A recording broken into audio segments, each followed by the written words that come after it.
கொத்து சப்பாத்தி எப்படி செய்யறதுன்னு பார்க்கலாம். நான் சப்பாத்தி மாவு பிசைஞ்சு வச்சுருக்கோம். இந்த கோதுமை மாவில் அரைக்கிறப்ப வெள்ளை சோளமும் மூக்கடலையும் வெள்ளை மூக்கடலையும் போட்டு அரைச்சினா நல்லா சாஃப்டாக வரும், நல்லாயிருக்கும்.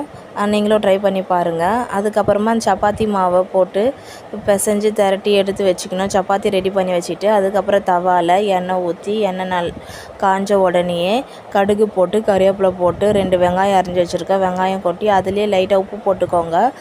போட்டு நல்லா வதக்கி விடுங்க. அதுக்கப்புறமா தக்காளி போட்டு நல்லா வதக்குங்க.